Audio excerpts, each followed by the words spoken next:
Assalamualaikum warahmatullahi wabarakatuh. Perkenalkan, nama saya Malik Ramadan. Saya berasal dari MB 4805 dengan NIM 1040 1240 0493. Saya akan membawakan materi tentang perbaikilah sholatmu, maka akhlakmu baik. Alhamdulillah, segala puji bagi Allah Subhanahu wa Ta'ala. Shalawat dan salam semoga senantiasa tercurah kepada junjungan kita Nabi Muhammad SAW beserta keluarga, sahabat, dan para pengikutnya hingga akhir zaman. Hadirin yang dirahmati oleh Allah, pada kesempatan kali ini izinkan saya menyampaikan sebuah pesan singkat dengan tema sholatnya baik, maka perilakunya baik. Sholat adalah tiang agama. Ia bukan hanya sekedar ibadah ritual, namun juga merupakan sarana pembinaan akhlak. Salat adalah penghubung antara hamba dan Tuhannya, dan juga menjadi barometer keimanan dan kualitas diri seorang. Allah Subhanahu wa Ta'ala berfirman dalam Al-Quran, bacalah apa yang telah diwahyukan kepadamu, yaitu kitab Al-Quran, dan dirikanlah salat. Sesungguhnya salat itu mencegah dari perbuatan keji dan mungkar. Quran Surat Al-Ankabut ayat 45. Nah, dalam ayat ini Allah menjelaskan bahwa sholat yang dilakukan dengan baik akan mampu mencegah seseorang untuk berbuat keji dan mungkar. Ini menunjukkan bahwa sholat bukan hanya soal bacaan dan gerakan, melainkan bagaimana ibadah tersebut memberikan pengaruh nyata dalam kehidupan sehari-hari. Sholat 5 waktu yang kita kerjakan seharusnya memberikan bekas dalam akhlak dan tingkah laku kita. Seorang yang menjaga sholatnya dengan khusyuk dan juga penuh kesadaran, dia akan lebih berhati-hati dalam berbicara, tidak mudah marah, tidak mudah menyakiti orang lain, dan selalu berusaha jujur serta adil.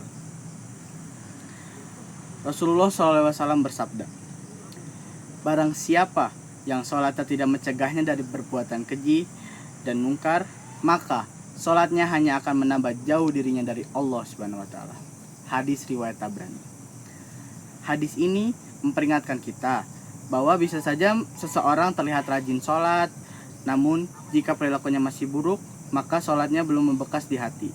Sholat belum menjadi benteng dari keburukan. Maka mari kita bertanya pada diri sendiri, apakah sholat yang kita kerjakan selama ini sudah berdampak pada diri kita? Sudahkah kita menjadi pribadi yang lebih sabar, jujur, rendah hati, dan amanah setelah melaksanakan sholat? Tanya pada diri kalian sendiri.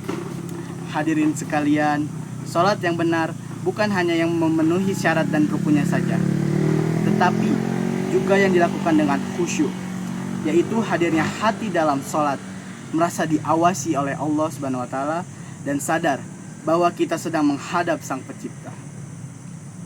Allah berfirman, sesungguhnya beruntunglah orang-orang yang beriman, yaitu orang-orang yang khusyuk dalam sholatnya. Quran Surat Al-Mu'minun ayat 1-2. Dari sini kita pahami bahwa kunci keberhasilan dalam ibadah adalah kekhusyuan.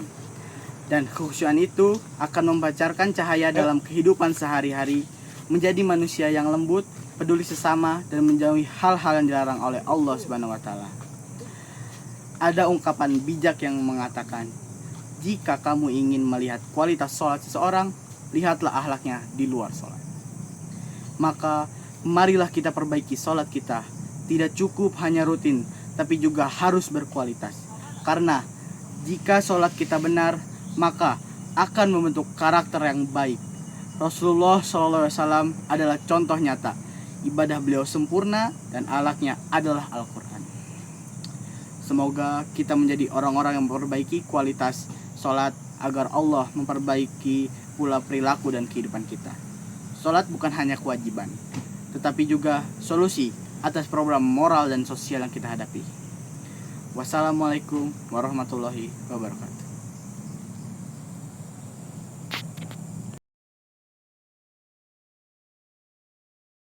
riwayat Bukhari, ini riwayat-riwayat yang sahih semuanya.